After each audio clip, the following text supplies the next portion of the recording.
Entonces me dice, hágame un informe. Le hago el informe con la máquina, con papel carbónico, taca, taca, taca, esas máquinas que si escribís rápido se enganchan. La vieja La vieja Remington, le hago la máquina. Le hago una carpetita y voy y se la llevo al ayudante y le digo, mire, el brigadier Capellini me pidió esto, yo se lo dejo, dígale que ahí está mi teléfono, si quiere hacerme alguna pregunta, se lo dejo. A los 15 días me llama, venga, ¿no? Voy. Entonces me dice, muy interesante, muy interesante. Yo ya hice una copia, acá está su carpetita.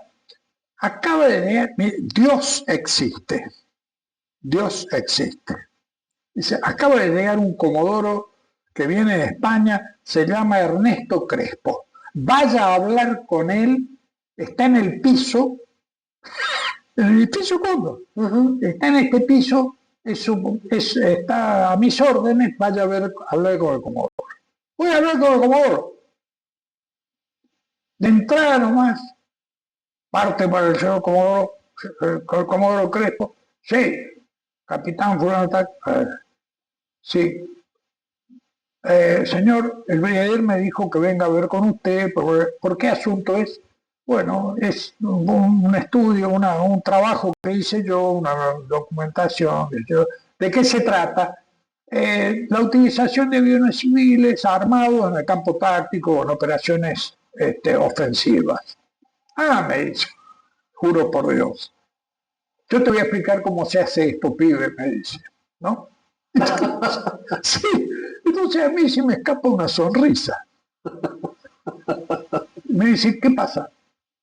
¿Por qué? ¿Qué pasa? ¿De qué te reí? No, no me reí, le digo, el capitán no se ríe, ¿cómo se va a reír el capitán?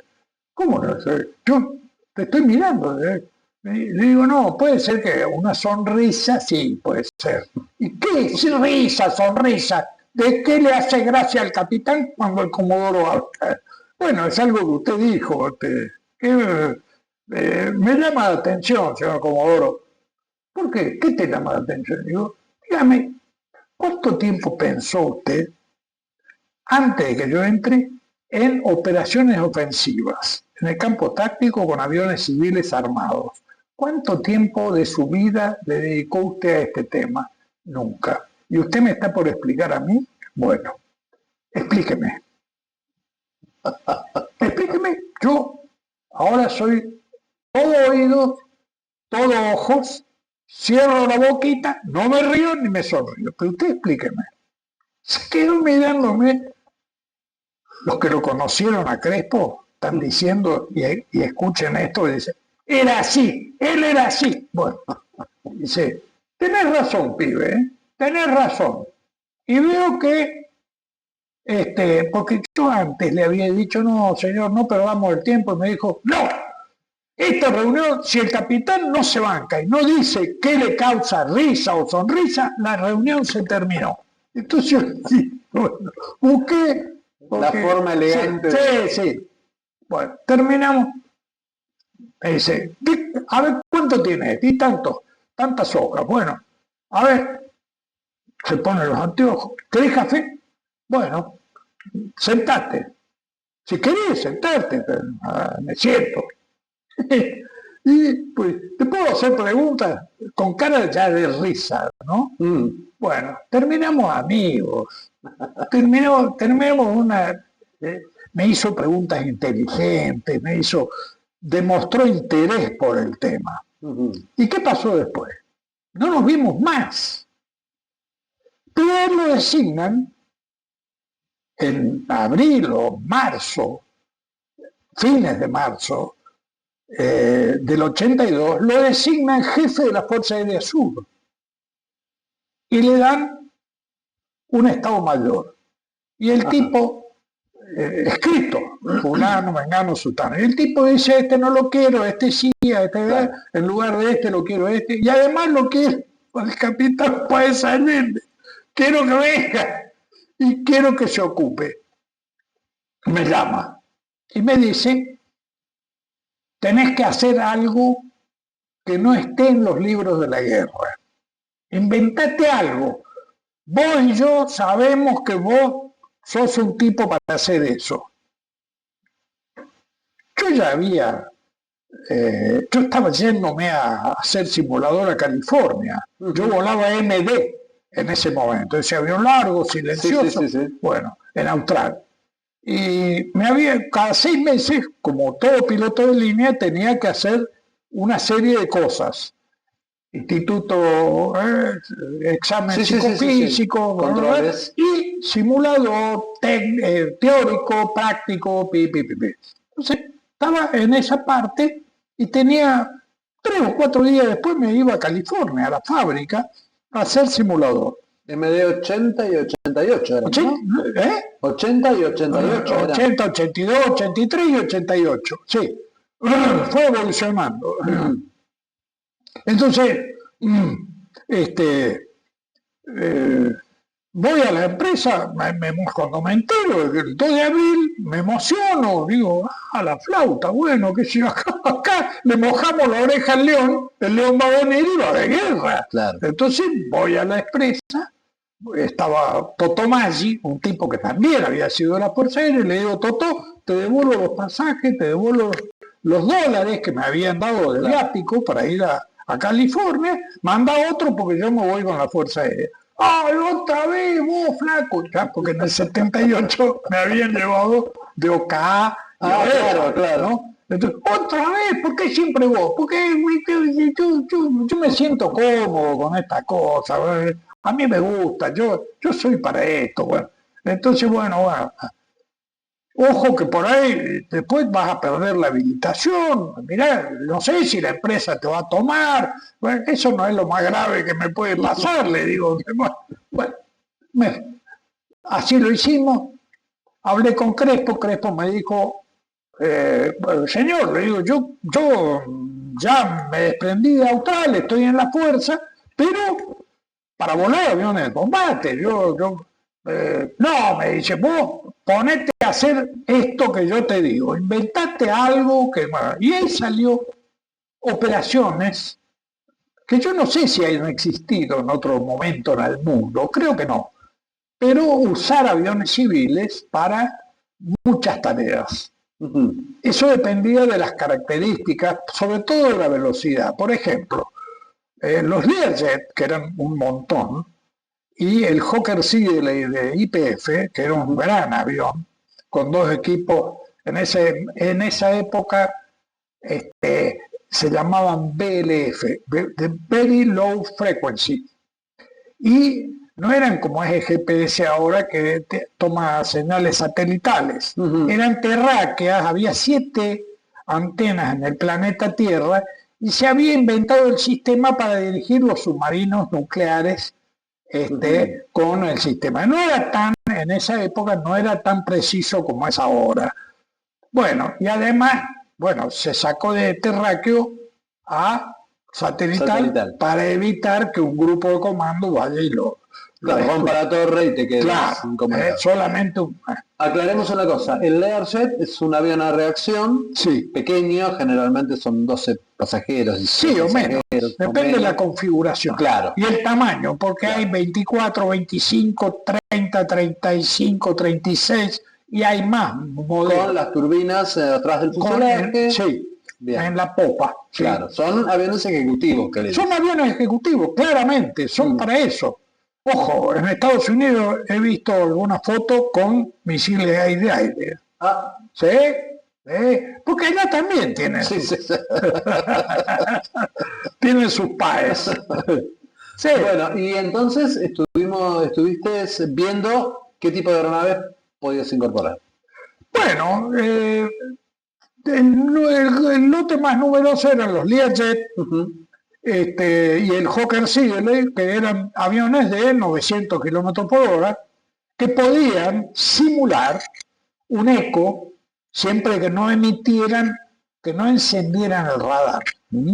Si encendía el radar, alcahueteaban quién era. Claro. Porque esas antenas que tienen los barcos son orejas, algunas son radares, otras tienen múltiples funciones, pero hay algunas que son orejas y detectan si un radar los lame y meten la señal y la computadora dice qué radar. ¿Qué tipo de radar? Y con qué radar detectan qué avión. Claro. Si es un Skyhawk, si es un Mirage o si es un Super Standard.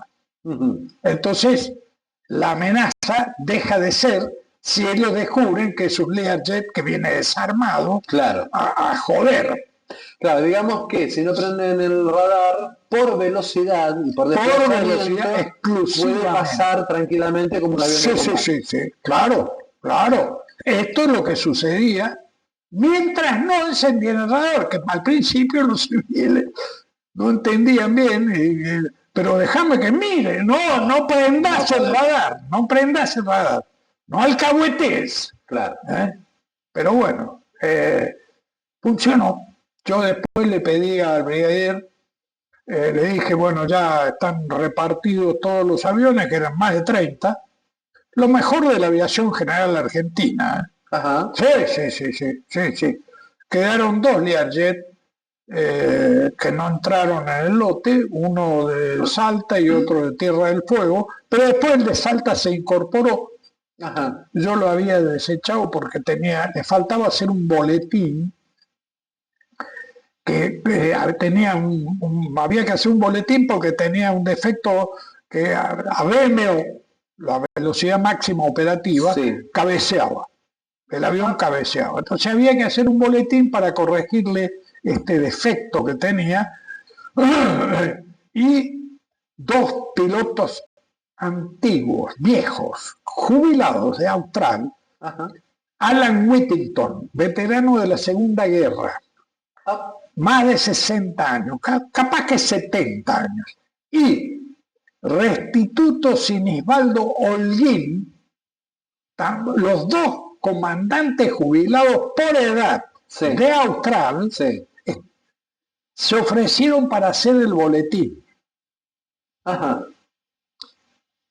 Sin cobrar, porque dijeron, cobraríamos $10.000, qué sé yo, por el vuelo de prueba, qué sé yo, pero le dijeron, no. Entonces dijeron, bueno, lo hacemos gratis, y lo hicieron gratis, ¿no? Mira. Y después se fueron con el avión y se incorporaron a la patota. Cuando hablas de la patota, hablas del escuadrón. Del escuadrón Fénix. Perdóname, 30 aviones, 30 unidades, era mucho. 30 aviones, sí. Porque estamos hablando de que... Más de 30. Era un número que al principio yo había hecho un listado de 35, pero después, con algunos temas como este, que se incorporó, más algunos problemas técnicos y aviones que pito, flauta, qué sé yo, había 10 Learjet, un Hawker CL, 6 Citation, que no daban esa velocidad. Sí, pero en esa época, era el Cessna de esa época. Hoy, el Cessna de hoy da esa velocidad, pero el de aquella época no daba. No podía simular un avión de combate. No.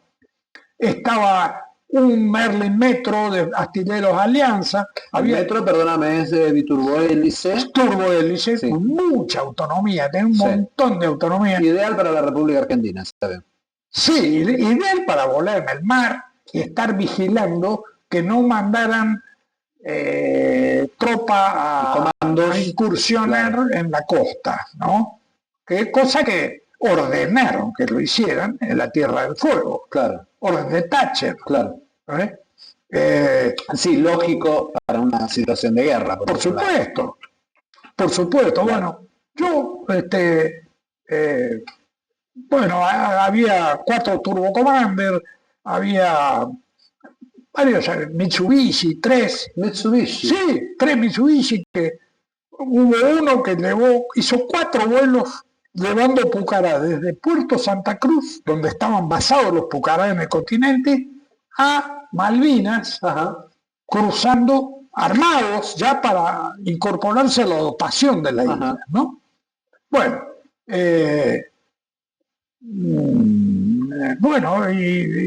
teníamos más o menos 30 y pico de aviones, de Fénix, y de combate propiamente dicho, estábamos en una cantidad... mayor, sumando todas las bases.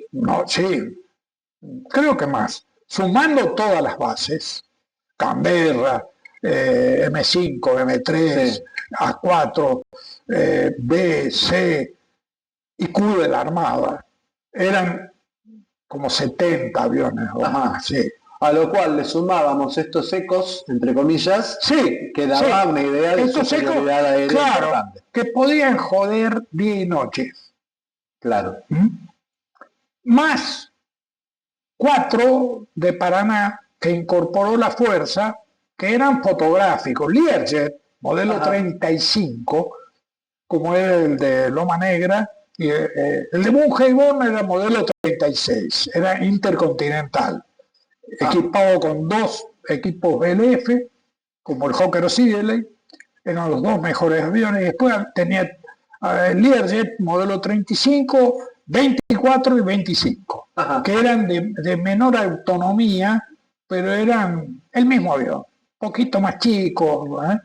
Bueno, ahí volaba otro veterano de la Segunda Guerra, que fue instructor mío en Austral, Jimmy Harvey, ¿no? Ajá. Sí, había varios. Entiendo que eran veteranos del lado de la RAF, de la Real Sí. Fuerza Aérea Británica. Más de 600 argentinos fueron veteranos en la RAF o la Royal Canadian Air Force. Claro.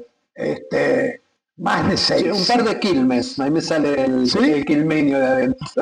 Sí. Bueno, hay libros donde están las Sí, fotos, sí. los aviones, algunos con el indio Patoruzú pintado en la trompa, Sí. y los nombres de todos los tipos y los aviones que volaron. ¿Y en qué consistían las misiones específicamente? ¿Era distracción o diversión, Bueno, se le dice, ¿no? Diversión se le dice. diversión o engaño, digamos. Engaño porque era engañar con el eco de que podían ser aviones de combate, y entonces cuando eran captados por los radares de ellos, bueno, sacaban los Harrier, tocaban zafarrancho de combate, en fin, si alguien dormía, no dormía, porque por ahí le encajaban un bombazo, entonces le generábamos un desgaste de toda índole, digamos, ¿no? Un costo operativo alto. Claro, y también eventualmente, no lo podíamos planificar, pero podíamos generar la situación de que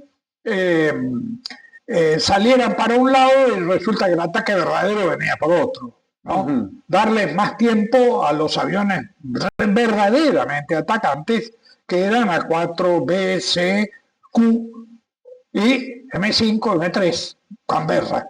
Canberra. Entonces, bueno, era dar una... Yo había pensado, y esto lo quiero decir, el día 3 de mayo, fui y le dije a Crespo, señor, bueno, ¿qué querés, flaco? Me dice, pues ya nos habíamos hecho amigos, ¿no?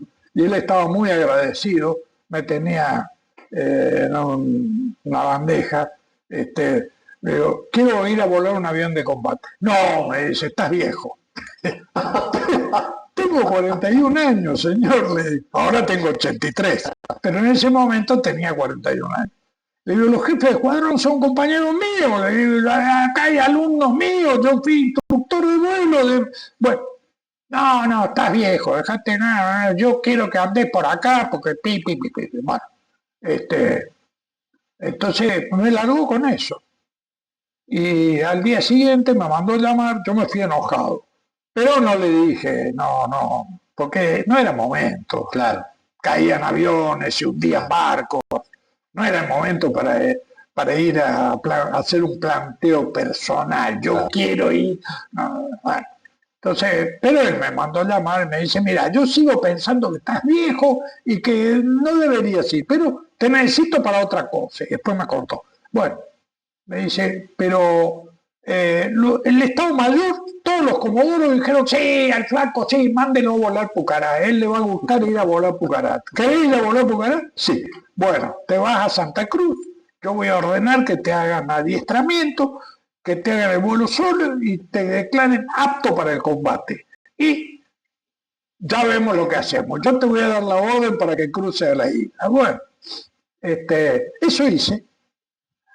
Participé de la operación del Mitsubishi, que iba, buscaba aviones, se los llevaba a la isla. Se llevó 3 instructores míos. Michelud, El día 15 de mayo se fue con 4 aviones el Mitsubishi, ahí iba Juan Michelud, el primer teniente, que era el que me estaba dando instrucción a mí. Bueno, entonces designaron a otro que se llama Argañarás, que era primer teniente cordobés. Así que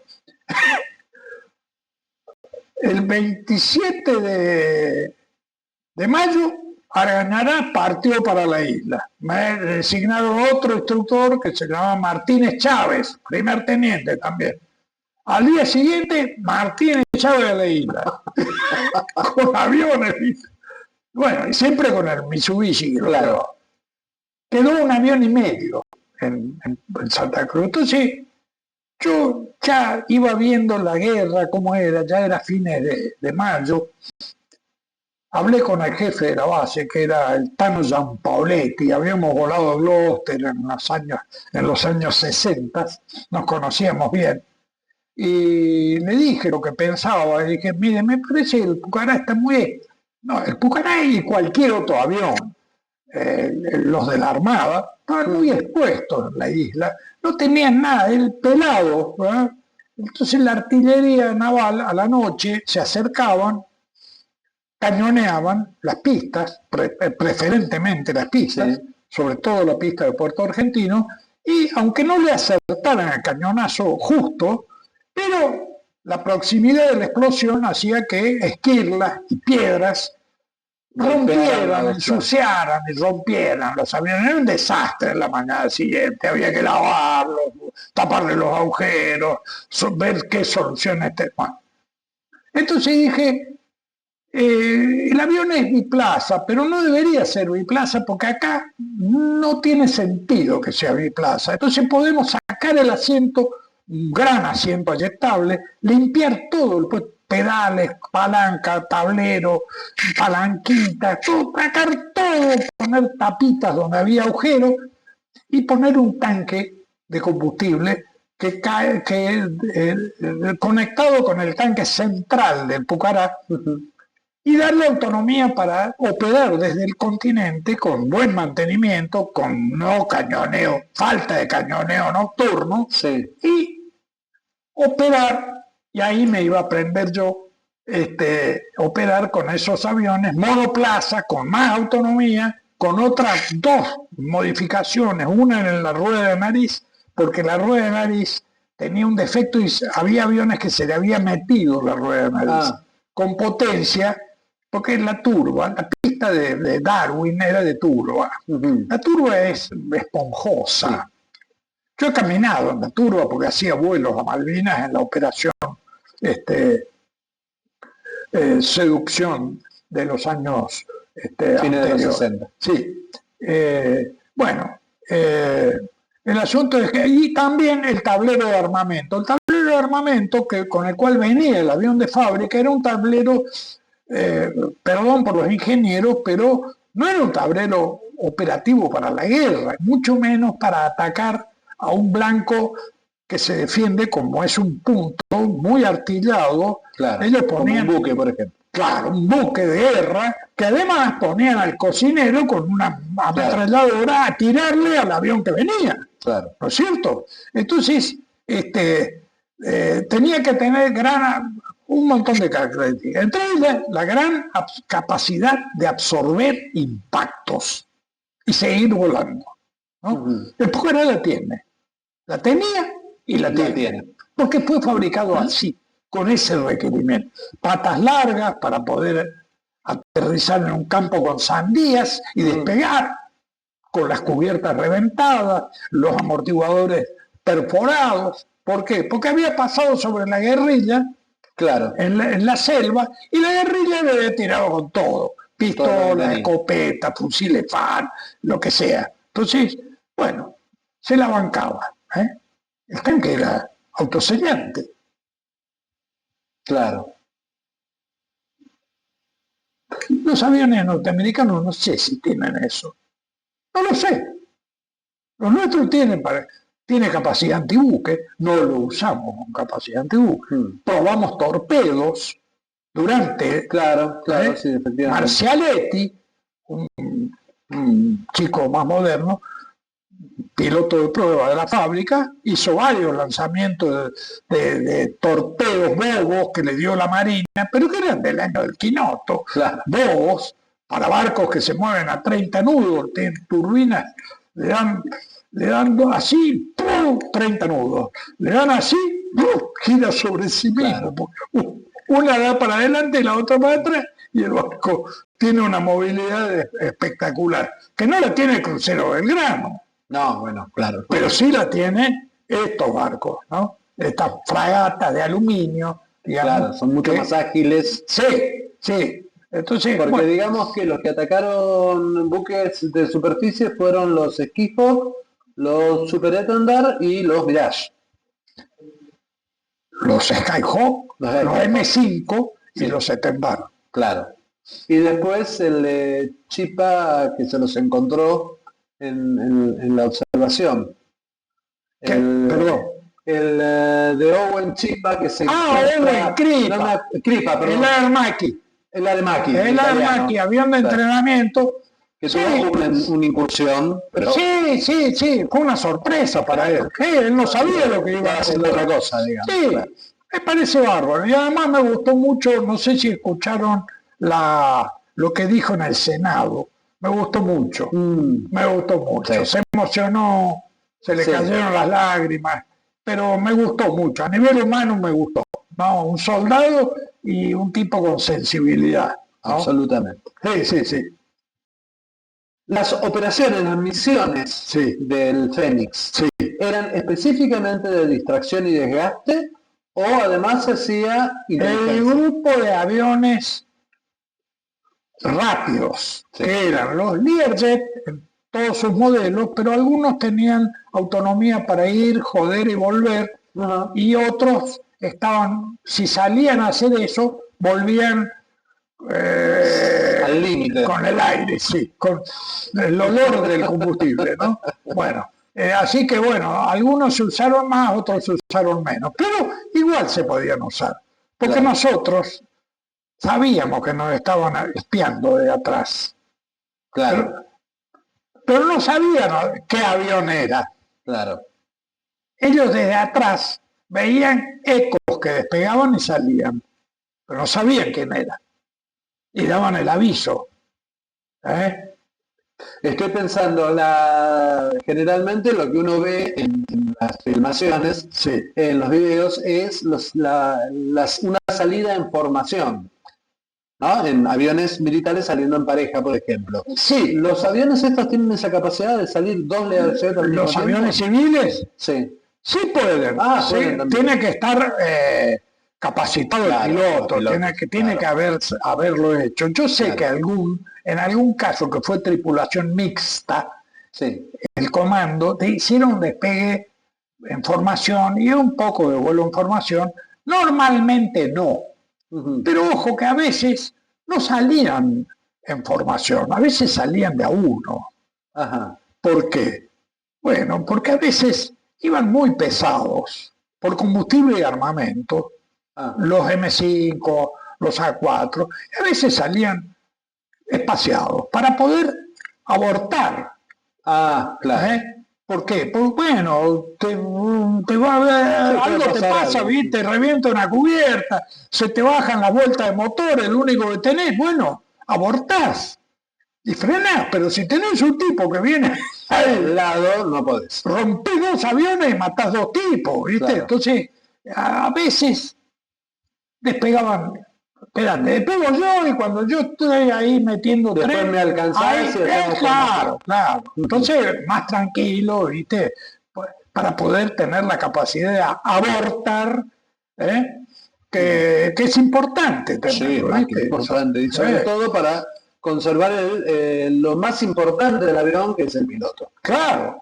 Son años y años de formación. Claro. Bien, y entonces el Fénix por un lado tenía esta capacidad de generar distracción. Podía hacer ese tipo de cosas, podía hacer otro tipo de cosas, traslado de comandos, exploración y reconocimiento, la costa, el mar cercano, el mar lejano, hasta, digamos, la mitad de la distancia hasta la isla, o más allá. Eso ya dependía de la misión que le diera la Fuerza Aérea Sur. Ahora, ¿siempre las tripulaciones eran mixtas, personal civil y personal militar? ¿O a veces iban solo civiles y a veces solo militares? A veces iban solo civiles. Por ejemplo, el Mitsubishi que cruzó 4 veces a la isla Ujú. eran Carlos Bocha, el Bocha Quiroga, que está vivo y vive en el Tigre, Ajá. civil, y un Meyer que ya murió, creo que era Alberto Meyer, que ya murió, también civil. Los dos eran civiles. El Mitsubishi, recordemos que es un avión biturbohélice Biturbohélice, con velocidad lenta entre lados. sí, Son los bien equipado Mm. y volado por tipos experimentados. experimentados. Y la función específica era guiar a los pucará hacia las islas. Sí. Otras misiones, como recorrer la costa, ahí estaba Gonzalo Gil, que era un comandante jubilado de Austral también, Ajá. de más de 60 años. No sé cuántos tenía, viejo, bastante cabezón. Yo había volado con él, de copiloto de él. Estaba próximo a jubilarse. Cuando yo entré en Austral, él se estaba volando. Estaba volando en Mitsubishi. Y el Mitsubishi hacía observación de las costas. Sí. ¿En las islas? No, en las islas no. En continente. En el continente y en el mar. Y búsqueda, caso por ejemplo, qué sé yo, el aviso que fue coheteado por El Sobral. el Sobral, que el comandante era compañero mío de la Armada, pero era compañero Ajá. de promoción, de la misma promoción 90 de la Armada, yo de la 29 de la Fuerza Aérea. Bueno, todos tenían muchas cosas que hacer y estaban a disposición de las bases, Claro. de la Fuerza Aérea Sur, que era la que manejaba las 8 bases, y también del jefe de base. Claro.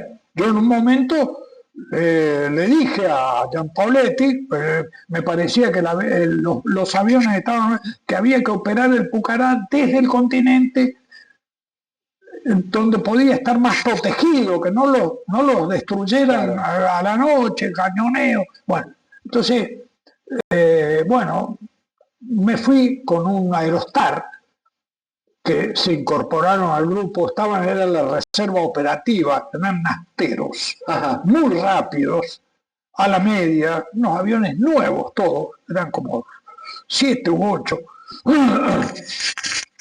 Teníamos uno en Puerto Santa Cruz y le pedí que me lleve a hablar con Crespo, a ver qué le parecía esta idea mía de modificar, sacarle el asiento trasero, poner el tanque, modificar el tren de aterrizaje, la rueda de nariz y modificar el tablero de armamento. Porque en una sola pasada había que tirar todo, ametralladoras, cohetes, cañones y bombas. Todo. No una pasada, otra, no, querido, Era día te vas a blanco, sino, claro. Le vas tirando. Bueno. Ahora, el Pucará de por sí tiene tanque suplementario externo.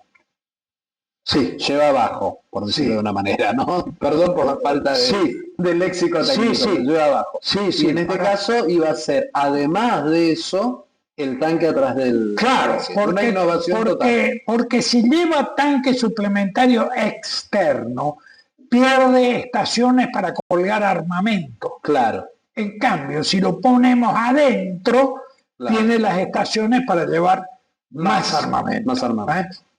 Y la idea mía era atacar barcos en el canal, no a mar abierto, pero sí en el canal, atacarlos tipo pirañas, ¿viste?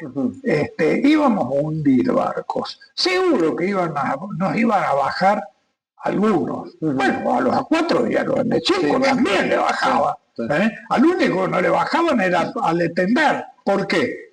Porque operaban desde lejos. Claro. Claro. Operaban con misiles. Claro.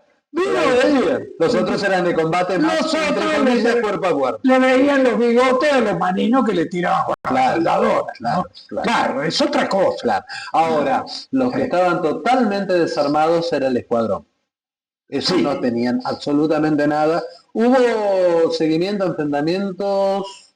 No, hubo un derribo de uno de la Fuerza Aérea, que era un avión fotográfico, un Learjet 35, Ajá. donde muere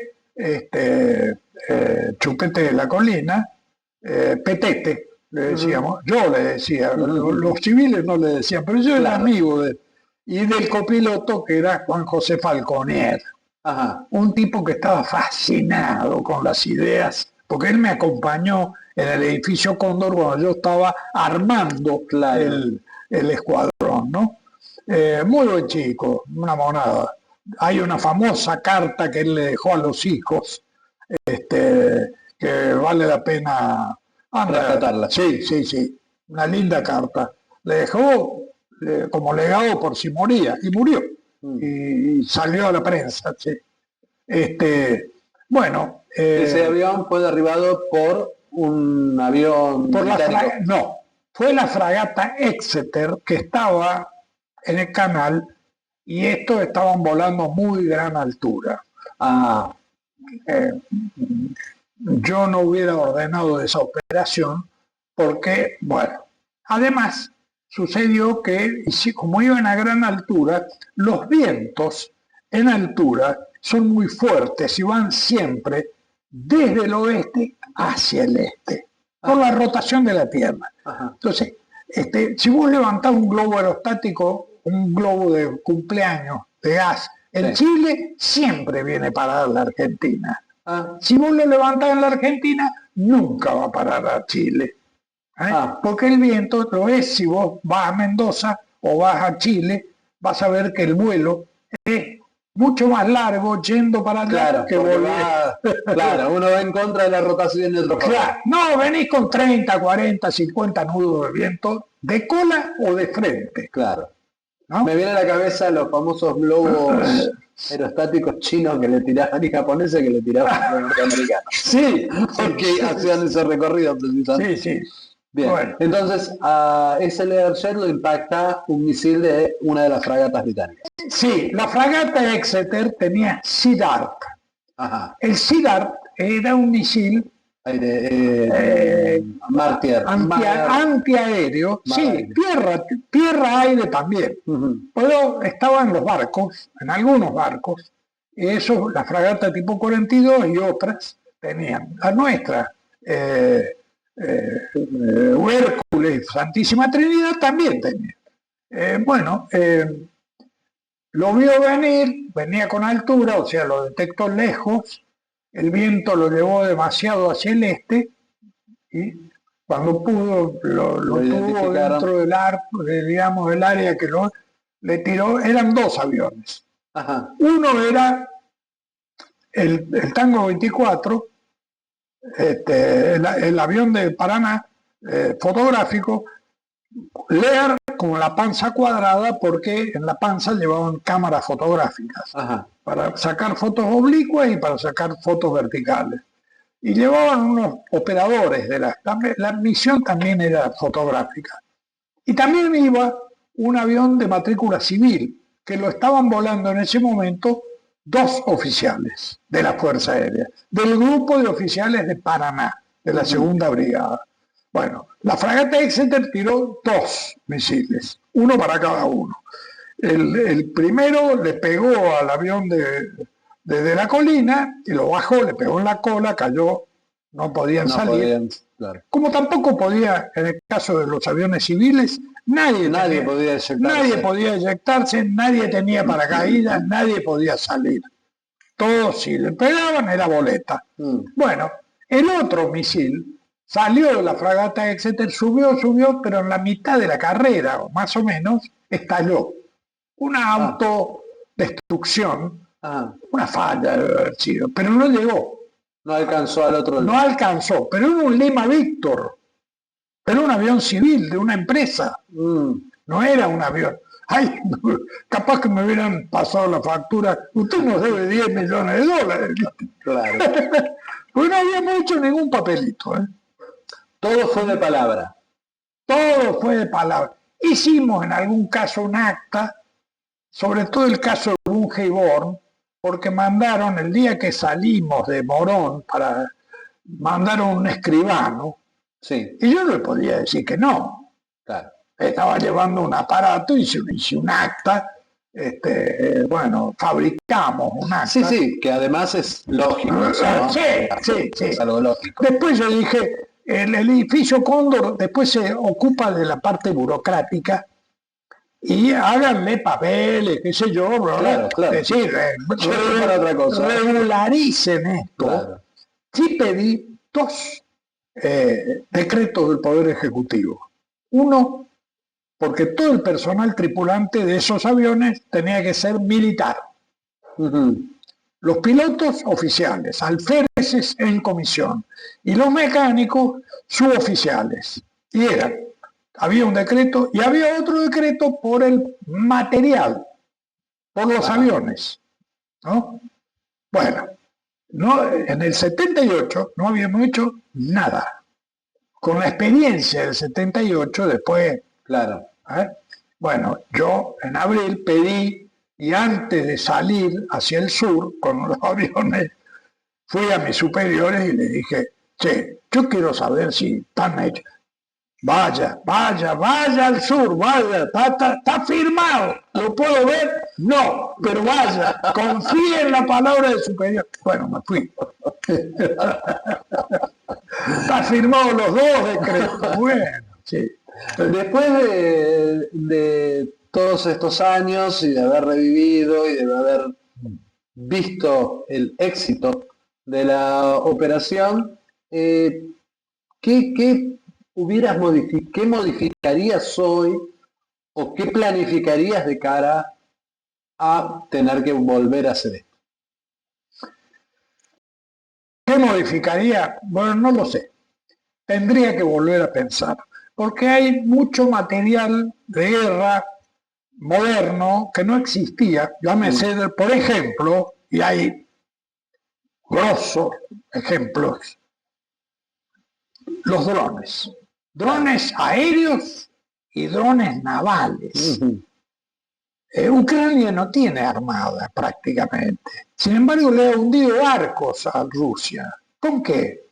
Con drones o con misiles antibuque lanzados de tierra. Y hay algunas lanchas que sin nadie arriba dirigidas y en ataque en pirañas, ¿no? Claro. Claro, porque la defensa por ahí baja alguna, bueno, pero algunas se meten por ahí. Claro. Fíjense lo que hicieron han destruido un montón de aviones importantes de la Fuerza Aérea Rusa que estaban a miles de kilómetros. Sí. En el este y en el norte, en una operación combinada hecha con camiones y drones. Una maravilla. Ahí también hay un país. Sí, yo estoy seguro que eso, como a mí me pasó, yo he encontrado tipos que aceptan la innovación rápidamente. Dámense Oliva y Crespo, Capellini, y otros que se resisten. No, eso no va a ser. Bueno, me ha costado. Por ejemplo, el Pucará monoplaza, que lo hicimos, lo modificamos, en tablero, y hay fotos con 6 aviones con el tanque suplementario atrás. No el que yo dije, que era muy voluminoso, abarcando todo el espacio, sino un tanque, el que tenían, ¿no? Pero bueno, había que hacer algunas pruebas también, ¿no? A ver cómo... Bueno, sí, claro. Claro. Me costó que me aceptaran esa operación, porque decían que el Pucará era muy lerdo para atacar barcos. Y yo le decía, ¿sabe quién le pegó ¿Qué lo puso inútil al Bismarck en la Segunda Guerra Mundial? Un biplano. Un biplano. Sí, señor. Pez espada, no me acuerdo en inglés cómo es, pero... sí, un biplano empezaba con G. Sí, ya va a un biplano torpedero. Torpedero, sí. Con un torpedo bobo también. Porque no eran torpedos que perseguían al barco, si el barco hacía así, no. No, era un torpedo bobo. Le pegó justo en el timón y... Sí, y ahí vinieron los otros, el Hood y otros. Y los Piefish, ¿puede ser? El biplano. Puede ser, algo así. Algo así. En inglés. Sí. Pésimo. Sí, pero algo así como. Sé que la traducción era pez espada. Algo así, sí. Bueno, bueno, la verdad es que me quedé con las ganas, tuve que discutir. Es más, en un momento le dije, me decía, no, pero escúcheme, flaco, usted, en el edificio Cóndor, y había, cuando yo discutía con ese brigadier, había en el ámbito, ahí en la misma sala, operaciones, el comando de operaciones, había 5 mayores que habían sido cadetes míos. Pero estaban ahí destinados en las oficinas, en el comando. Los mapas. El mapa era la situación en Malvinas. Y este tipo me discutía, yo le decía, no, pero ¿y cómo va a ser con tal cosa? Y yo le decía, pero me quería voltear el proyecto, ¿no? Yo venía de la fábrica donde estaban marchando los aviones, ¿no? La fábrica, el director de la fábrica me lo aceptó y me dijo, está bien, si Brigadier Crespo dijo que sí, adentro. Yo no opino. Dé las órdenes usted, diga qué es lo que quiere. Quiero esto, quiero esto. Bueno, pero delante suyo, señor, usted avale lo que yo digo. Claro. Porque era un brigadier, ¿no? Director de la fábrica de aviones, ¿no? Entonces, cuando yo discutía con el otro en Buenos Aires, en el 5º piso del edificio Cóndor, que el tipo me quería decir que no, que ver, los 5 mayores que estaban ahí, Zapito Martínez, Puy, Asla, Barabale y no me acuerdo quién era el otro. Escuchaban la discusión.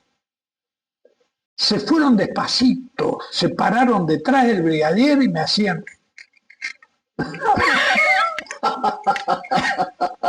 Yo me anoto por señas, y después volvían y se paraban ahí escuchando, ¿no?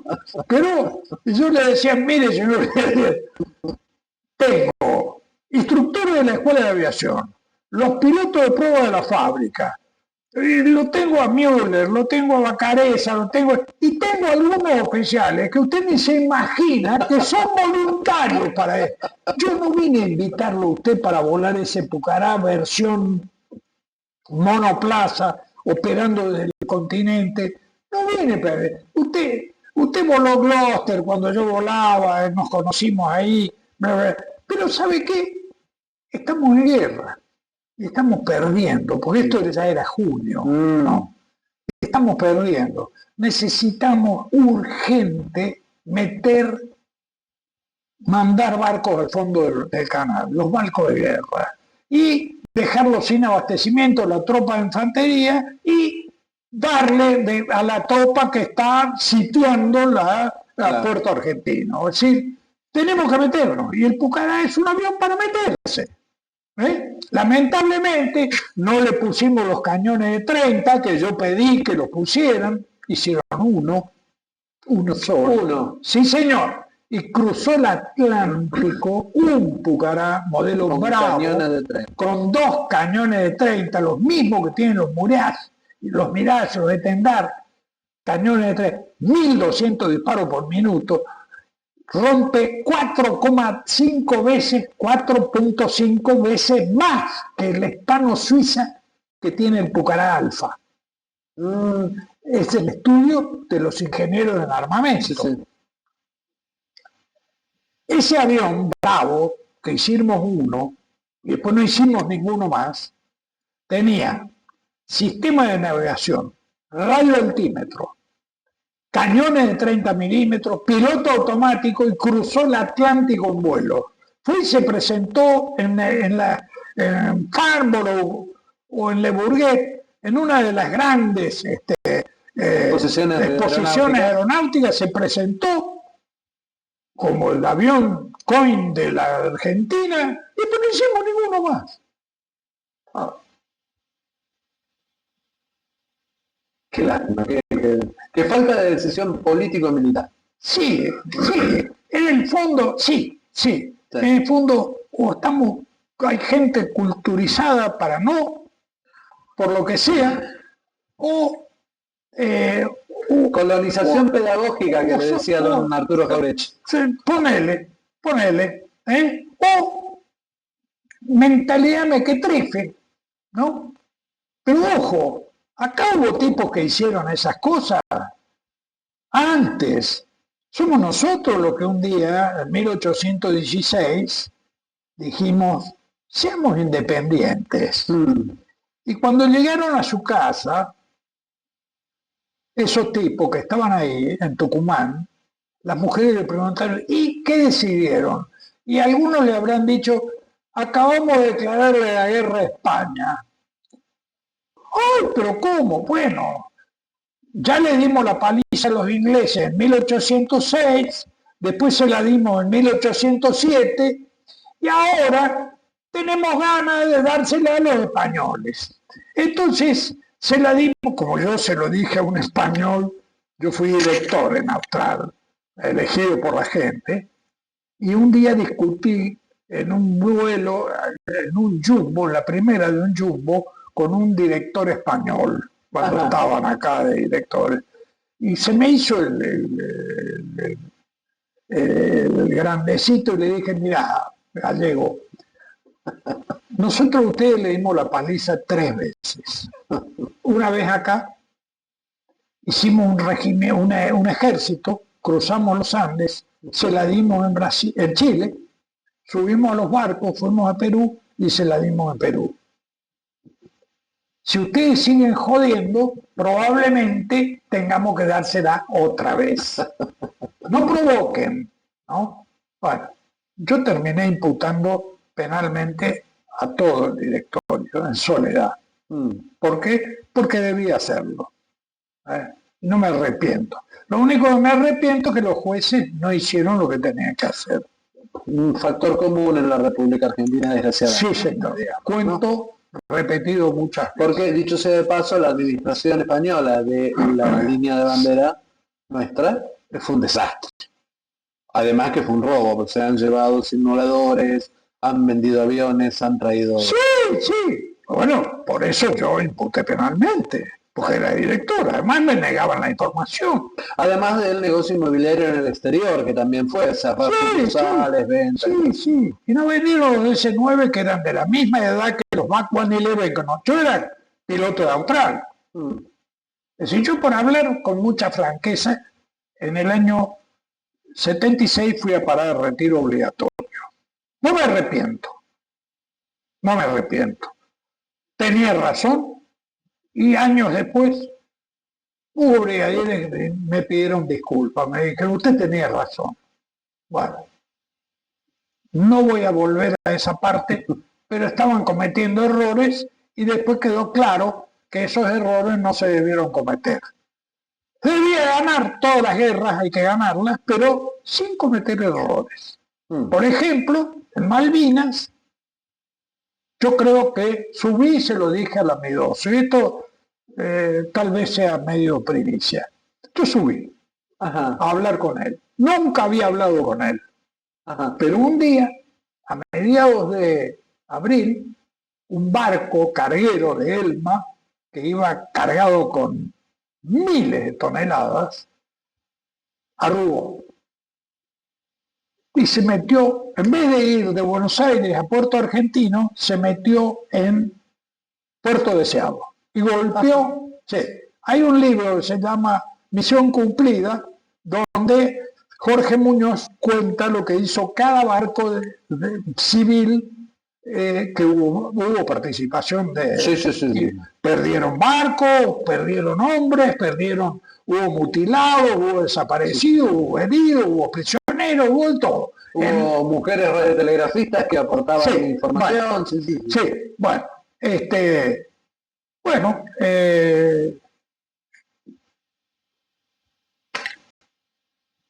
hicimos macana. Yo subí preocupado porque tenía mucha información, tenía información de que las bombas iban a pasar de largo, lógicamente, es una cuestión no de inútiles, sino de que era así. De una cuestión física, digamos. Sí, sí, estaban hechas para otra cosa. Claro. ¿No? Bueno, otras, muchas cosas. Y además conocía Malvinas. Conocía que no hay árboles, Claro. que si vos le das una cocina de campaña a la tropa y le das un cordero para que lo mate, ¿cómo prende fuego? ¿De dónde sacás la leña para ¿De dónde sacás la leña? Mirá qué elemental. ¿No? Bueno, ¿cómo fue la operación logística de Malvinas? No fue. Fue muy... Todo lo que con muchos pantalones bien puestos, los C-130 intentaron hacer y llevaron lo que pudieron. Claro. Pero eso era muy limitado. ¿Qué le subí a proponer yo al amigoso? Lo felicité por el 2 de abril. Y le dije, creo que ahora tenemos que volver, señor brigadier.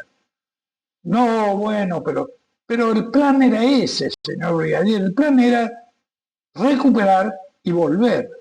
Y no tenemos operación logística para sostener miles de hombres en las islas. No lo tenemos. Y vamos a ser rodeados y vamos a ser derrotados. Y yo le pido, bueno, no, pero a ver, deme razones. Y le di un montón de razones. Y en un momento me dijo, mire, capitán, aunque yo le diera en cierto modo la razón, que sí, participo con usted, pero yo soy un tercio pequeño de esta decisión. Bueno, convénzalo. No, ellos están decididos a ir adelante. Digo, vamos a ser derrotados. Hay que hacerles pensar en las consecuencias. Acá hay que mirar lejos. ¿Cuáles van a ser las consecuencias de la derrota? Personales, es decir, de ustedes tres, y también de la nación argentina, económicas, políticas, geográficas, etcétera, etcétera. Hay que ver 20 años, 50 años, 100 años para adelante. ¿Qué va a pasar? Entonces, tenemos que volver ahora, prepararnos, y en 2 o 3 años, prepararnos en serio, y volver a ganar. Y yo creo que si nos preparamos bien, pero bien, el asesoramiento del almirantazgo a quien quede en el gobierno va a ser, no vayamos porque nos van a derrotar. Y dije quien quede en el gobierno, porque yo creo que si nosotros el 20 de abril regresamos, ordenamos volver y traemos toda la tropa y dejamos una maestra con una banderita, cae Thatcher. Claro. ¿Por qué? Porque ella necesita la guerra. Ella está mal económicamente, mal políticamente, y el pueblo inglés, sin la batalla, le dice, pero esta vieja está loca. Claro. ¿Cuánto gastó en armar esa flota en Ascension Island? ¿Cuánto significa esto? ¿Para qué? Digo, el 20 de abril o más allá, pero no darle oportunidad a la batalla. ¿Por qué? Porque si el 3 de abril nosotros nos volvíamos, no era lo mismo. No había flota. No iba a tener el efecto jodido. No iba a tener el desgaste el gobierno británico que se necesitaba. Claro, la propaganda, la inversión. No hay nadie. Hay una maestra. Y Naciones Unidas que se presentó el representante argentino y dijo, queremos 3 banderas, nosotros no tenemos nada, volvimos, nos podemos tomar un whisky con los ingleses, por ahora, dentro de 3 años arreglamos, bueno, y les ganemos. No, capitán, no, eso no, bla, bla, bla. Bueno, terminé haciéndole una propuesta que me echó. Una propuesta que te echó. Me echó. Me dijo, retírese, lo voy a sancionar. No me sancionó después. No puedo evitar hacer la pregunta. ¿Qué propuesta? Sí se puede. Es muy... Pero hay algunos que la saben. Yo le dije, hágase cargo, señor Briader. No, me dijo, eso es un disparate. Primero le dije, lléveme a una reunión con ellos y yo hablo. Quizás no lo han pensado. Bueno, no. Entonces le dije, bueno, hágase cargo usted. Me dijo, eso es un disparate, no, eso es imposible. No es imposible. Si usted y yo coordinamos, usted se hace cargo. Los otros no están. Claro. Por 15 días no están. Champán, guante de seda, caviar, ni un moretón, pero por 15 días no están. Estoy pensando lo que usted me está diciendo y es un disparate, una locura. Retírese, me echó. Me dijo, lo voy a sancionar. Es muy grave que usted, ya me dijeron que usted es una persona con ideas.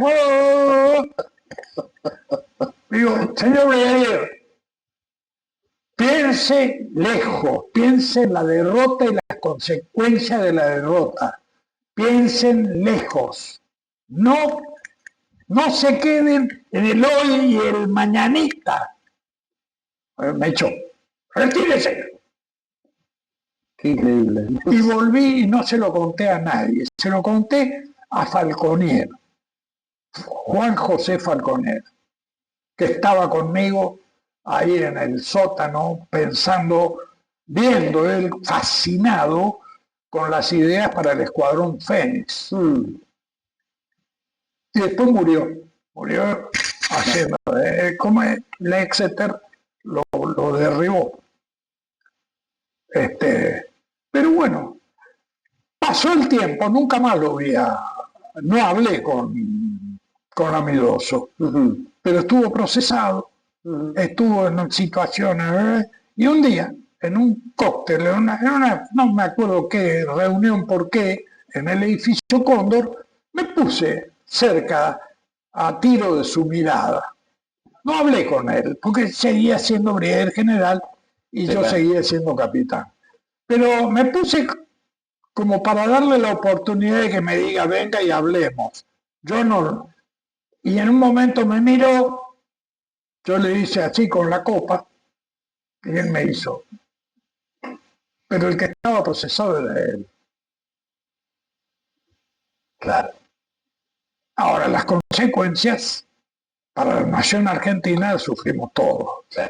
Yo creo que si hubiéramos hecho ese escape a esa situación, porque íbamos a ser sitiados. La flota que se estaba armando en Ascension Island era enorme, 100 barcos de logística y una flota enorme, todo lo que podían de flota militar. Claro. Un compañero mío, comandante de aerolíneas, que ya está muerto, era amigo de un comandante de Italia. Ajá. Y en abril me invita a tomar un whisky a la casa y me dice, te cuento porque vino un comandante de Italia, hizo un vuelo a Senegal, a Dakar, y me dijo que a la noche él vuela en Alitalia, línea internacional, con pasajeros, pero que en el aeropuerto de Dakar, en Senegal, ex colonia francesa, Hay aviones C-130 haciendo combustible, haciendo Europa, Senegal, Ascensión. Ah, buen dato, le dije. Yo sabía que te iba a gustar, me dijo.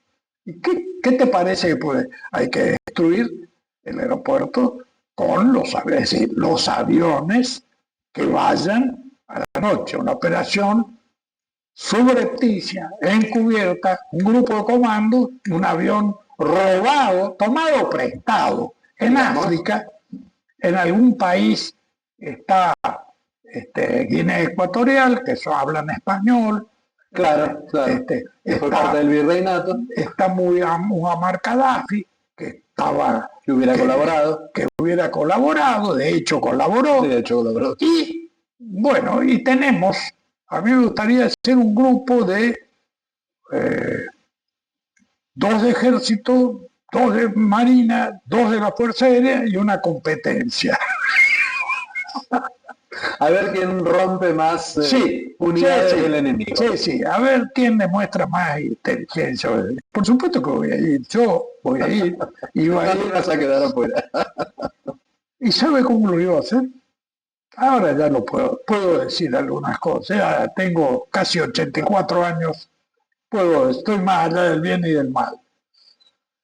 La idea era tomar prestado un avión español, un caza, en los países árabes que están ahí sobre la costa, cercanos a Goz. Tomarlo prestado subrepticiamente, digamos, ¿no? Y entrar al aeropuerto de Senegal, de Dakar, aterrizar sin comunicaciones, dar la vuelta, bajar la gente y con cohetería destruir y partir. Y tirar miguelitos. ¿Se acuerda de los miguelitos? Sí. Sembrar de Miguel, la carrera de despegue.